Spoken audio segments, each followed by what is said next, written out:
6:31, please. All right. Mr. Duff. So I'm going to turn it over in a minute to Mr. Beamon. Yes, Dr. Fuller.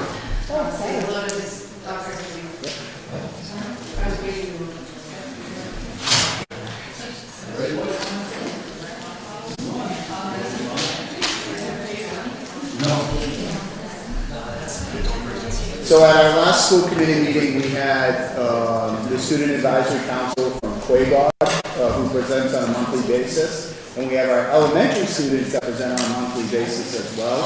Because we've had so many school committee meetings over the last month, we figured that we would save our stars of the show for our last meeting in March.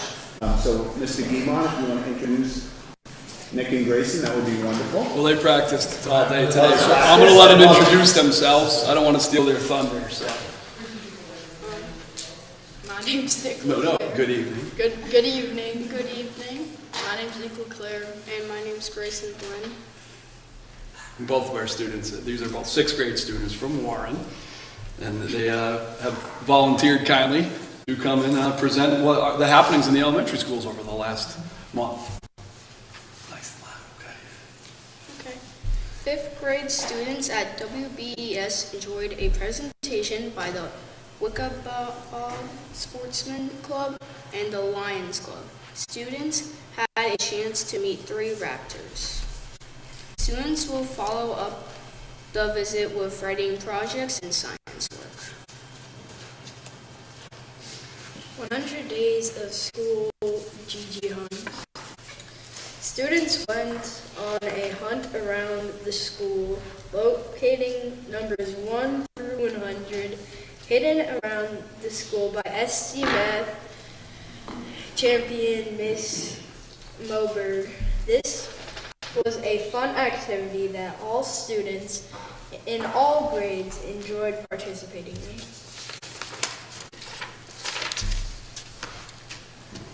Community Reading Day. Both elementary schools participated in Community Reading Day. Community members took time to read to every classroom. At WBES, Community Reading Day kicked off Read Across America Spirit Week. Refreshments and thank yous were provided to all of our volunteers. 100 Days of Magic and 101 Days of Learning. Students in kindergarten and 1st grade celebrated special days at WCDS. Our youngest learners created projects and dressed as older versions of themselves.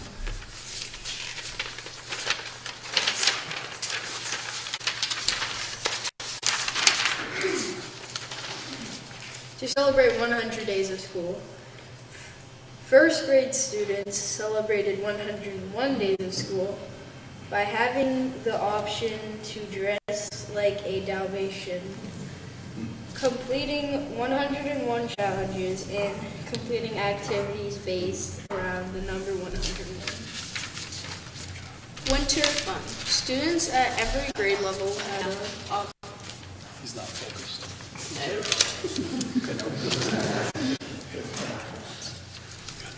Winter fun. Students at every grade level had the opportunity to go sledding during recess time.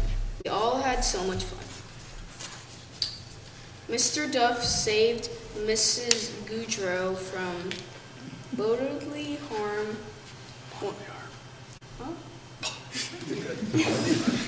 When a rogue sledder went off course. Thank goodness for our superintendent. Superior Court Judge James Gavin Reardon Jr. visited WCES. The Honorable James G. Reardon Jr. visited 5th and 6th grade students on Friday, March 13th. Judge Reardon educated our students on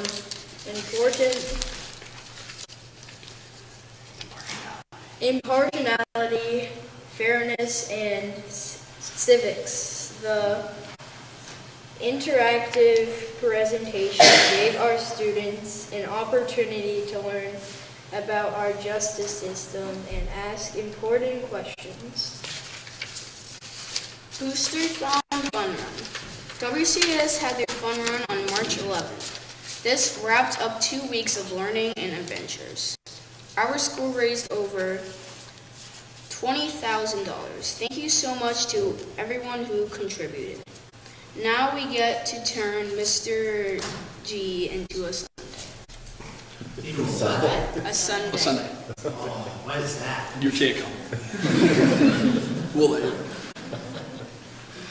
Shirts for a Cure. On Thursday, March 26th, staff and one very special student wore t-shirts in support for finding a cure for blindness.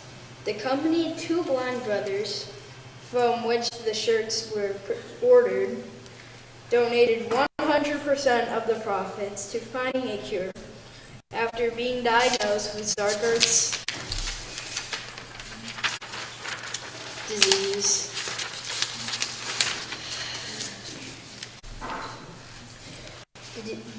A rare degenerative eye condition as children. The brothers eventually left their careers and launched the company with a unique mission: find a cure. I have been diagnosed with Stargardt's disease, so the cause is very important to me. March Madness. Every classroom at WCES is participating in this event. Classrooms go head-to-head, and whoever had the most puzzles solved moved on. Right now, Mrs. Goudreau is taking on Mrs. Kenyon in the finals. Mrs. Bice has been defeated. Thank you, Mr. Howe, for setting up this challenge. Thank you all for allowing us to speak to you today. We enjoy our time with you all. Any questions? So I have a couple questions, as I usually do. So back on the first slide, you had people from the Quaboag Sport Club and some other group. What is a raptor? Because I think of like Jurassic Park and dinosaurs, and I know that's not what it is. It's a type of bird. Okay. Is it like a hunting bird? Well, the presentation was for West Brookfield, Oh. so they won't know as much Okay, about so you guys didn't see him. it. We do have a 5th grade teacher back there who was part of it. Thanks. It was very cool. Kids loved it. It was very interactive. The birds flying from student to student. Few students got the ability to participate. I think it's an annual thing that they do over there. Yeah. And then more importantly, did Mr. Duff go sledding with you guys? No. Did Mr. Guimont? They weren't out there. Oh, they weren't out there when we were doing it. No, that was gonna go. We did. We tried a tandem. Didn't go well. That worked well. Yep. Dr. Ford went on it as well. She took the test run. I took the test run and fell right out of her, but it's fun to watch. So. It was entertaining. You guys did a great job. I have a question. Can we go on the Two Blind Brothers website and buy some shirts to help support the cause? Absolutely. And yep, we had you saw the picture there. There were probably a few more, a lot of staff members that bought them. It was a great cause. Yep, we've learned a lot. You know, Nick has taught us a lot over the last couple of years about the cause, and so you know, he's an awesome young man, and you know, just wonderful to have around. It's sad that it'll be our last couple of 50-something days left, but you know, yeah, well, you know, you start to get a little sentimental at this time when you know the 6th graders are leaving. So I've had a few of the LeClaire children, and you know, this is it. So, but yeah, it's a great cause. The shirts were wonderful. I was going to tell you to buy a size up, but that could just be me. No, awesome cause, and it was a great day. We had a ton of people participating. Absolutely. Very soon, Nick, before you sit down, I just want to compliment you both on just amazing poise and your public speaking ability. So kudos. Nice job tonight. Thank you.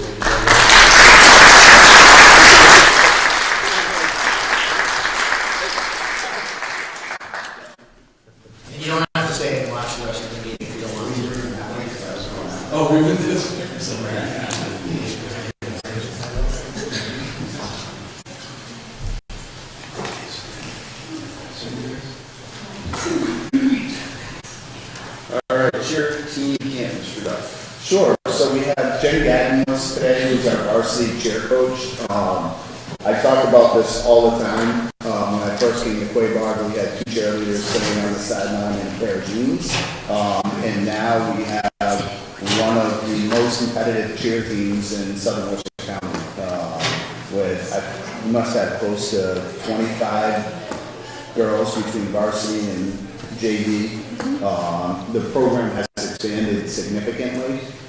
We go to the chair competitions and to see our kids not only competing but winning is truly remarkable. I can't thank Jen enough for all the effort that she puts in day after day, being here every day.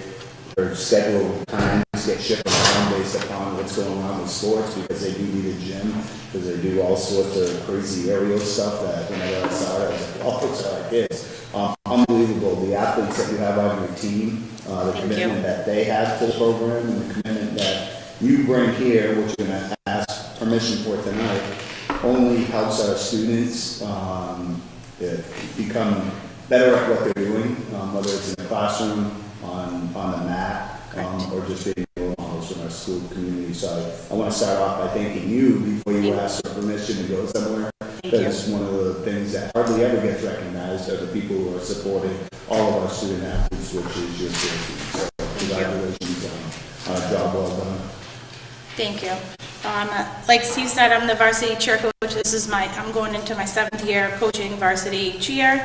My objective today is to get permission from you to take the fall cheerleaders out of state to cheerleading camp. In August, Coach Krista and I, she's my assistant coach, we took 17 Quaboag cheerleaders to NCA camp. It was 4.5 days away from their families, limited phone access, and engulfed our all cheerleader by trained professionals. We started off this season with 24 cheerleaders. We raised $7,040 in our SNAP fundraiser, which was able to pay for most of the camp registration. It also purchased goodie bags. We purchased bows, practice wear, because each day you have to wear something different and you all have to match. We purchased drinks with this money, drinks and snacks for them all. We had two of our captains, Gianna and Jesse, made All-American cheerleader, which is something that you try out for and all of the NCA staff votes on. This was voted on for their superior skills in different areas.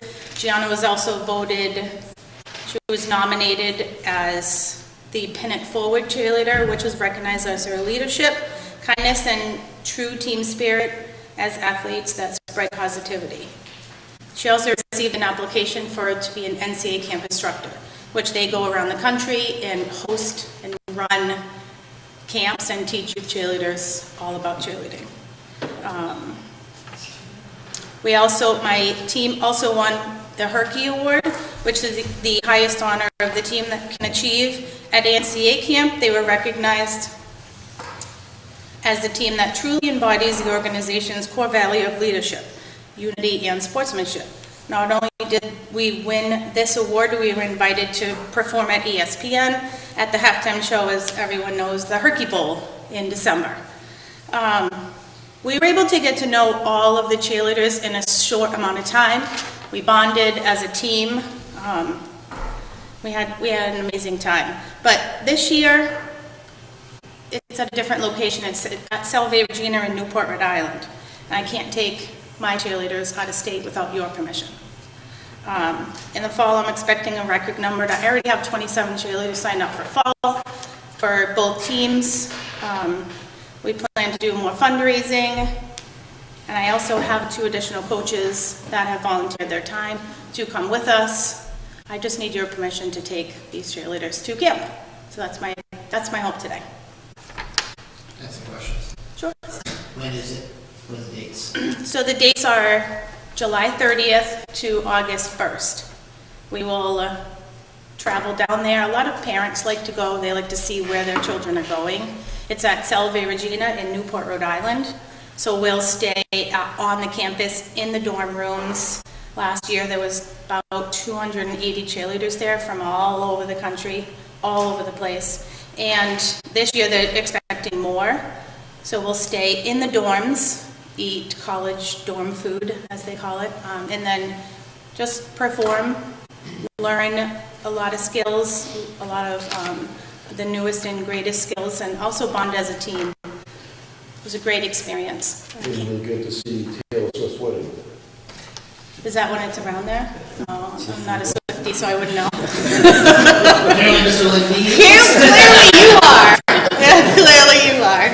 The parents aren't staying, are they? They're just Oh, no, there are no out. parents allowed, but they do like to bring their child and see what they're doing, see where they're gonna be.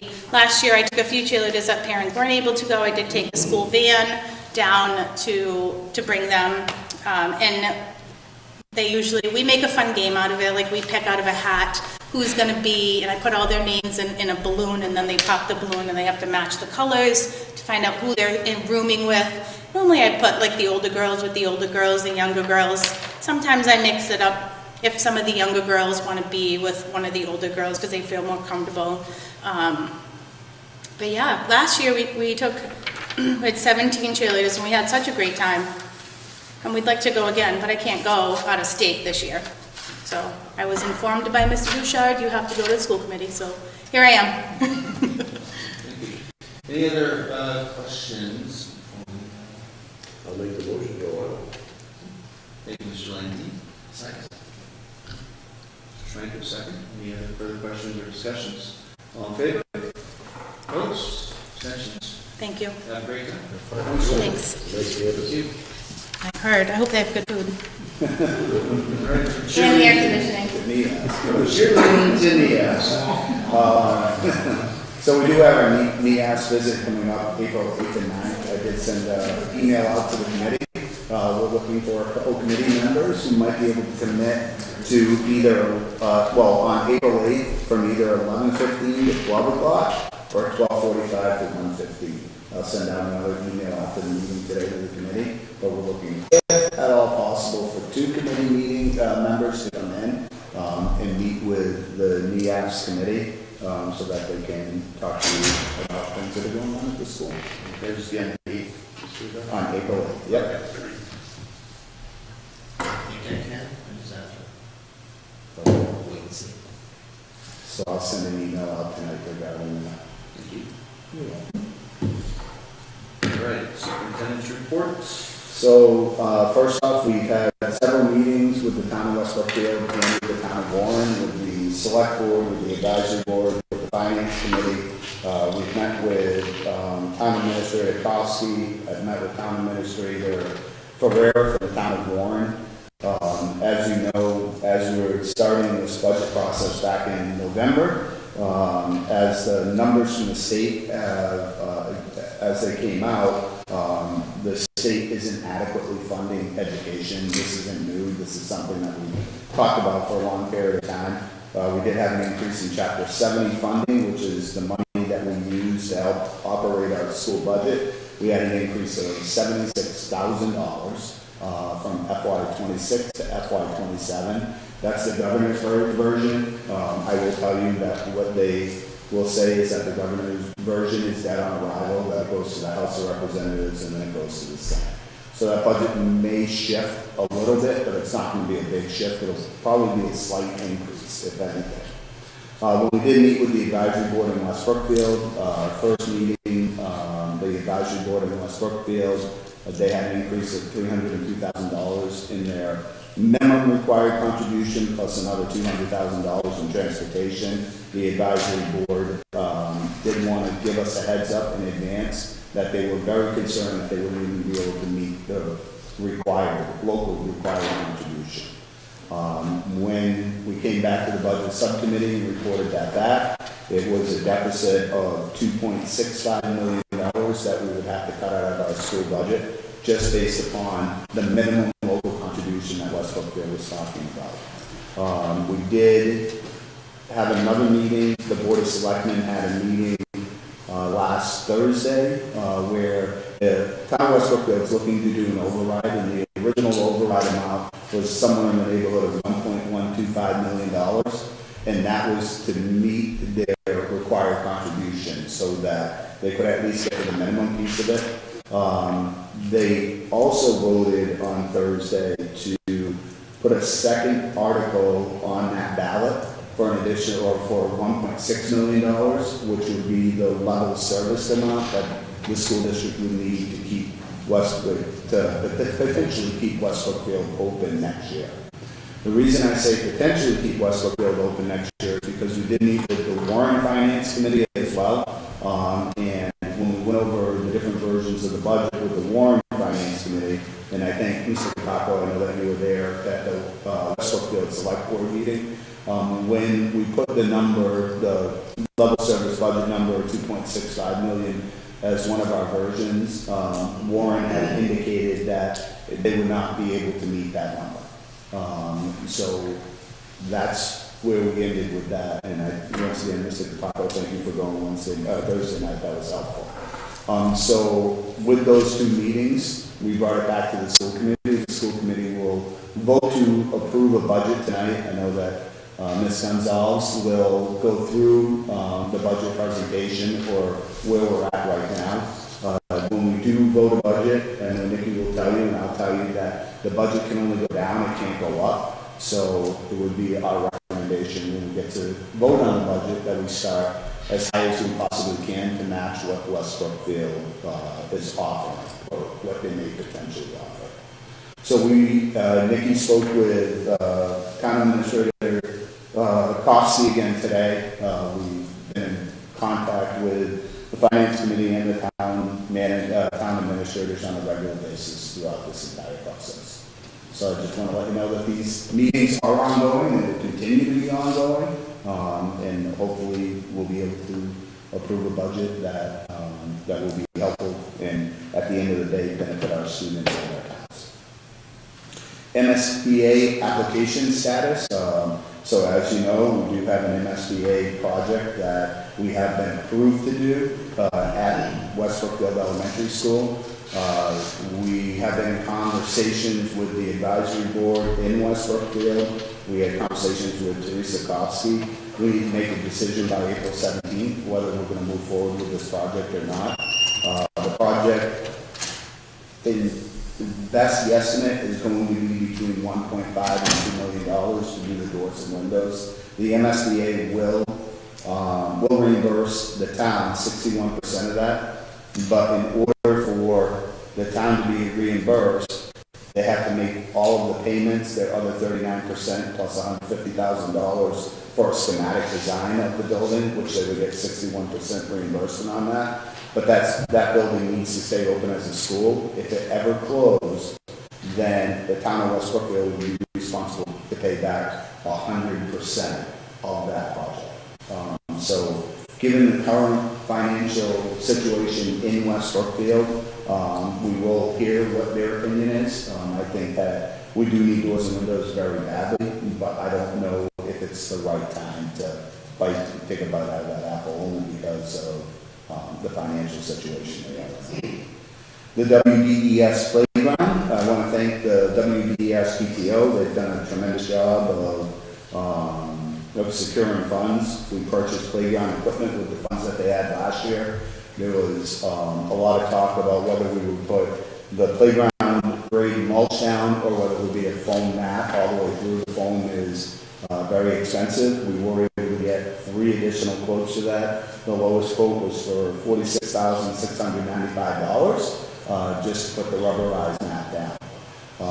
With the current situation that's going on with the financial pieces in West Brookfield, I did meet with the PTO, I want to say it was last week, I believe. I met with them, and we talked about if West Brookfield Elementary was to close, what would happen with the playground. So I'm currently working with the PTO on that, and we'll figure out in May, I guess, where we're at with the budget, and then what we'll do with the playground. So I will keep the committee apprised of that. In your packet, you had the 2026-2027 school calendar. At our last meeting, we did ratify the contract, so thank you to the Personnel Subcommittee for all your hard work, and for the QEA for meeting with us several times to try to get a contract that would be, it as fair as we can be to teachers and as fair as we can be to the communities. So we did ratify that contract. Inside of that contract came contract language that we're able now to start the Monday before Labor Day rather than the Tuesday before Labor Day, which I think is great that we can get our kids back in school before Labor Day. When we start after Labor Day, we run into situations where, number one, kids are ready to come back, but number two, we're going to be in school till June 24th this year. We can't control what Mother Nature does, and I think having those days at the beginning of the year are beneficial. So they will be, in the proposed calendar, students would start on September 3rd, which is a Thursday, so they would come Thursday, Friday, and then they would have a 3-day weekend and we would come back on Tuesday. So it gives teachers and students 2 days to go through their syllabi, get acquainted with their new homeroom teachers, learn the schedule, which I think is great to get 2 days out of the way, and then we hit the ground running on Tuesday. So that by the contract, the school committee has to approve the school calendar. So you want a motion to approve? Can I ask a question? Yes, How many, I know there's 180 school days for students, how many days are there per staff? 183, And how many were last year? 184, How many PD days are in there? 2 PD days, 2 full PD days? 2 full PD days. Any half PD days? There are some half days, yeah. There's 4 half days. 2 for open houses, 2 for parent-teacher conferences. Motion approved. Any other further questions, Mr. Duff, before? Mr. Leahy, you want to? Motion approved. All right. Second. Frank, second. Any other further questions for the superintendent? All in favor? Opposed? Abstentions? Thank you. So we will post the 26-27 calendar online so that parents are aware of for their summertime when students will be coming back. Awesome, thank you very much. All right, a set of minutes to take a look at and approve. February 2nd. I'll make a motion to approve the executive session minutes of February 2nd, 26. All second. Thank you, Matt. Further discussion or comments? Okay, all in favor? Opposed? And abstentions? Okay. And Garrett, did you abstain as well? Yeah, I think I should probably do too, right? February 2nd, is that what you said? Yeah. Awesome, thank you. All right, in your packet, there is also the Southbridge School Choice bus letter as well. Keep that as non-compliant. And we'll next turn it over to Ms. Vicky. So we are presenting our budget to be approved today. I just wanted to thank everybody in the district, administrators, and everybody for really helping put this budget together. This budget is clearly, we're not done with it yet, and we still are going through this and looking for every penny that we can find.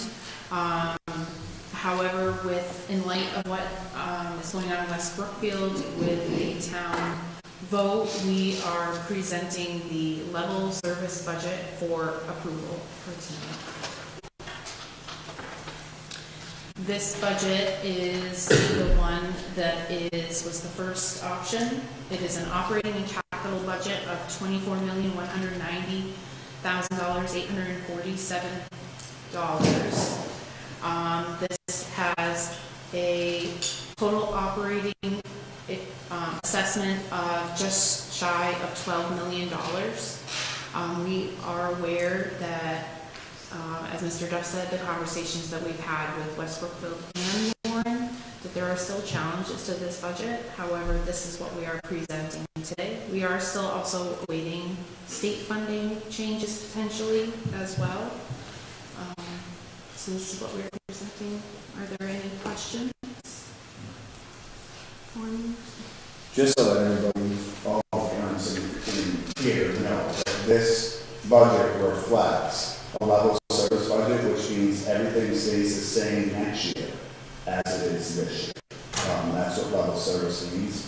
There are, just out of complete transparency, there's a lot of contingencies that go along with this. And the override is one of the biggest contingencies that go along with this. Without that, then I can tell you with 100% certainty, this budget is not possible. Only because I can't see, because these glasses are my faraway glasses, but I can't see them. How much is it above minimum contribution to get level service? So what we have today for next year, but at next year's cost, how much above minimum contribution is that? So Warren's above minimum contribution would be 1.5 million. West Brookfield is $1 million. And transportation is up, looks like for Warren, it is up just under 300,000 and under 200,000 for transportation for West Brookfield.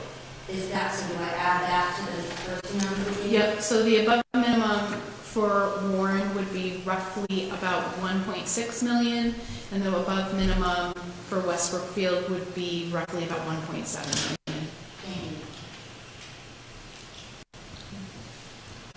Can I ask at a certain point, like, I understand the thought process of we can go in with a higher number and we can always decrease, but at a certain point, if we're not able to get the funding from the town, then we have to somehow make those cuts within the budget. And at a certain point, we're going to be stuck with buildings and with schools that we can't make changes to. We're going to have to go forward and somehow make those cuts that are going to impact students in far more ways. So we are continuously working every avenue. We've been in contact with, we had a meeting this morning with the Department of Elementary and Secondary Education. I have a meeting on April 13th with Senator Oliveira, Senator Durant, Representative Smollett, Representative Berthium, and several other school districts. And once again, we always say it won't happen to us, but it is happening to us. If you look at, I was watching the news today, you look at a community like Lexington that you would think has unlimited funds, they're laying off 65 teachers this year. If you look at other districts, there are several other districts that are in the same boat that we're in right now. So we are going to continue to advocate with our state representatives and senators, but after the vote in May, we're going to have an idea if the override passes, if the 2.5 override passes in May, then it would go to the floor in June at the West Brookfield town meeting. Just because it passes at the ballot doesn't mean that it would necessarily pass on the town floor. If it doesn't pass in May, then we're going to have an emergency school committee meeting to figure out how we're going to proceed. Because it's going to be very difficult, but we do have to plan for, right now we're planning for 4 different scenarios, as if every single scenario is a possibility. And the other piece to this is if it doesn't pass, then we go to a 1/12 budget. So a 1/12 budget is basically the required funding that we receive from the towns and our state funding. So, it's in our best interest to get this done as soon as possible. So. I have a question. Yeah. Well, either you or Mr. Bell, can you talk to the fact of how, in the past, we used to have the votes in the town meeting in May, now we're in June.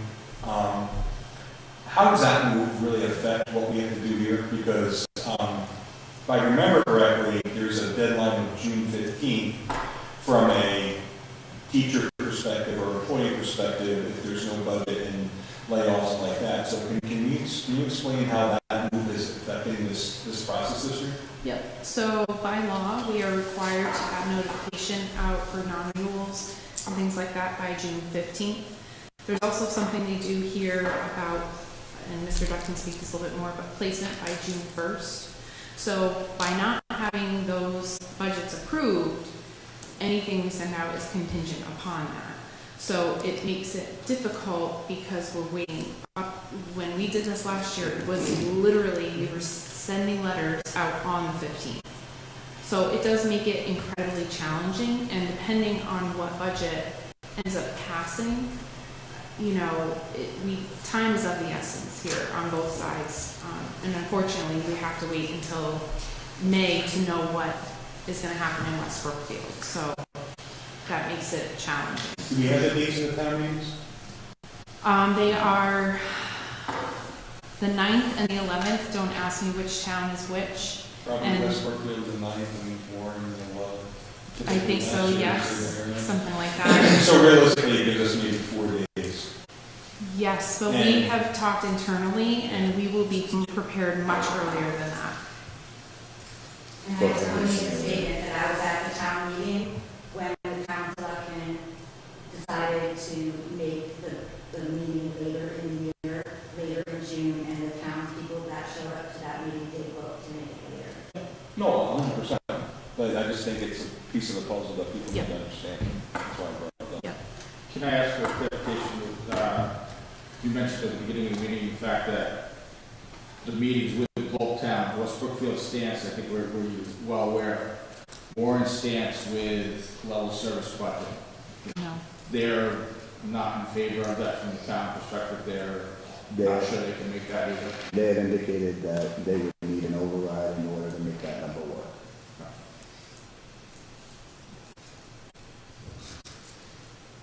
Okay, any other? Oh, Well, sorry. actually, yeah. That's cool. Just a quick question. If the override passes for West Brookfield, does Warren have time to put an override in? No. So it's a moot point now? So in order to put a Prop 2.5 in, you have to do it 35 days before the vote. It has to go through their selectmen, and then a town vote, and then it would be at their town meeting. So no, there would not be time. All right, any other questions for Superintendent Duff or Mrs. Zelks? I'll make a motion to adopt the fiscal year 2027 Quaboag Regional School District budget $24,190,847, consisting of operational expenses of $24,062,648 and capital debt expenses of $128,198.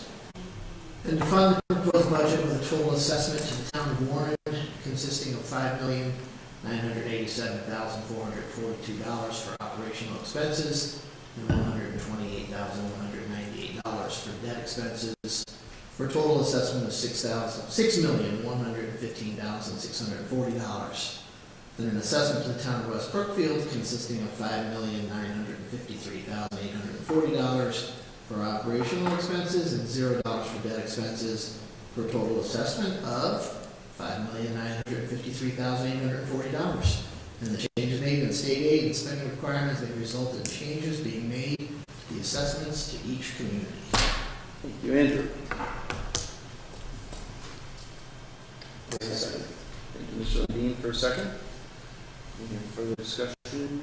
Yes. So this, just basically is going to give us a starting point where we continue to work from. Yes. I guess the number put in the books, but we still have a lot to do. We do. Because the state numbers are going to change, so we're gonna have, regardless of whatever we're doing, we're gonna have to approve it again.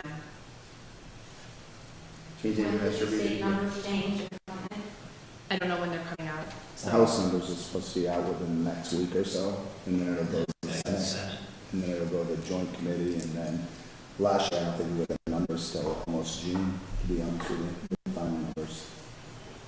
All right, so motion in a second. Any other further questions or discussion? Okay. All in favor? Opposed? Abstentions? All right, thank you very much, Nikki, for that. Okay. All right, so, unfinished business, budget subcommittee update, Mr. Landine. We're still working on it. All right, we're still working on it. And Mr. Levine, are you supposed to have done the motion? I mean, there's a budget here, I understand. I'm a little bit disappointed in hear you say it. Andrew, let him know. Yeah. I'll be honest, I was looking for the. Don't start in trouble. Mr. Trinker, Personnel Subcommittee updates. So no update since last meeting. We do have a meeting with the Teamsters tomorrow. Awesome, thank you. Mr. Matheson, policy. No meeting, we'll wait until after the budget session. Thank you for that, we appreciate it. All right. Mr. Burgess is not here this evening, but basically we've been working on the MSBA and playground. And there's one other thing. Yes, please. So on Friday, we did have a heating issue in West Brookfield. Their main heating line, which obviously is still the water that sends out to all the heating units. That main line, the coupling in between it's about a 3-inch coupling in between two pipes, let go. And so we had to shut the heating system down, obviously, over the weekend and bleed the system. We did get the part in today. I can tell you, thank goodness, that we do have a facilities director that is capable of doing that. That probably would have been in the neighborhood of $20,000 to $30,000 to have a company come in, bleed the system, refill the system.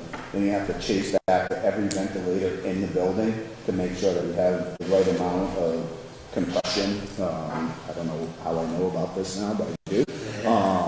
And so we are hoping that Mark has the heat back on tonight. But these are, you know, I know Nikki, and I would never say it, but Nikki sometimes says that, you know, you have to have a small amount of funds in case these types of situations come up. I am thankful for Wes Cassidy, who also came down to help out with the situation on a day off. So once again, those partnerships that we build with our community members are highly important, but we are hopeful that we'll have the heating system up and running again for tomorrow morning. Any damage to the school? No, the custodians did a terrific job of getting the big 55-gallon garbage cans and rotating them, running them out, until we were able to figure out how to shut the actual system down so water wasn't passing through it. But they drained it. It must have been anywhere, Mark estimated anywhere from 900 to 1,300 gallons of water in the system. So they drained all of that today and replaced the coupling, and now they're filling the system back up. And then tonight they'll continue to chase every ventilator in the building to make sure that they have the right amount of compression. But I just wanted to make sure that the committee was aware that I did speak with Chairman Morse over the weekend to let him know that it might be a little chilly. Principal Lilly did send out a notice, thank you, on the class email, and so we got through today. And it was nice and warm today, which is helpful. Good thing it was in the 60s today. Yeah, we were watching the forecast, so. All right, thank you for that update. There's some new business. We have technology surplus. Mr. Joy, what do you got for us? You want to put that slide up first? Could you? Thank you, Mr. Don. Whatever you like. Can you zoom in? Oh yeah, sure, I can read that. Yeah. I'll scroll down as you go. All right, thanks. Oh, one second. So I'm here to request that the school committee designates this equipment as surplus so we can recycle it. It's mostly broken and or end of service life, meaning it can't be updated. For example, access points that can't be updated to any, their firmware can't be updated, so they're a security risk, or Windows machines that can't be updated to Windows 11, so they're a security risk, etc. There are computers? There are computers, yep. And there's Chromebooks as well that are end of service life, meaning they can't be updated to the latest auto expiration update, or auto update expiration, I think they call it, which means they can't be, the OS can't be updated, so we can't run the newer apps like MCAT and College Board, SAT, and all that. Forgive my ignorance on this, but I'm assuming when a computer is deemed surplus and taken away, it is like wiped clean, or there's some process in place to make sure that there's no Yep, yeah, data leaving the building or anything? Yep, these companies guarantee that that they destroy the hard drives and they properly get rid of the equipment so it doesn't contaminate. Do all these items need to be replaced, or is it just literally just? No, none of this needs to be replaced. We have a we are every year we replace Chromebooks. Ms. Smola got a grant to replace many of these computers and labs up here at the middle school, high school. So, Is there a cost? no, it's free to recycle it. Any questions for Mr. or Mr. Morgan for that matter? I'll make a motion to deem the equipment that's outlined here as surplus. Garrett, one of these you're gonna get in there. Any further questions or discussion? Yes. All right, all in favor? Opposed? Abstentions? Thank you very much. Thank you. Yes, thank you. I just want to point out, Mr. LaJoy, thank you very much. Prior to even looking to get these surplus, he looked whether we could sell any of this merchandise to any companies, and the cost of advertising for it outweighed the actual cost of selling it. So when we have things that we need to get rid of, we try to go through a due process to see if we can bring any revenue back into the district on items that are no longer usable. So Chris, you did a great job with that. I appreciate it. Yeah, thank you. Appreciate it. Okay, we are now at the public hearing period. We have an opportunity for visitors to make statements and or ask questions. I just ask you please come to the front and identify just your name and the town you live in. We are permitted maximum 3 minutes per person. Please keep the topics of discussion to those items listed on the agenda. Improper conduct of remarks will not be permitted. Defamatory or abusive remarks are always out of order. Speakers may offer subjective criticisms of the school operations and programs, but in public session, the committee will not hear personal complaints against school personnel, nor against any member of the school committee. Administrative channels are generally the proper means of disposing of legitimate complaints involving staff members. So open up to questions or comments or discussion.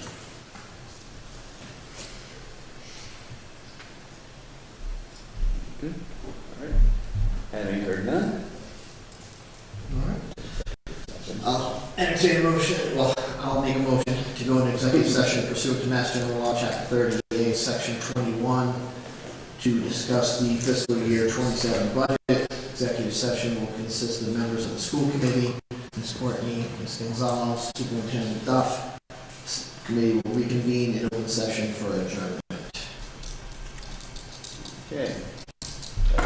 You want to do a second? Second? Okay. I gave up on seconding. Aye.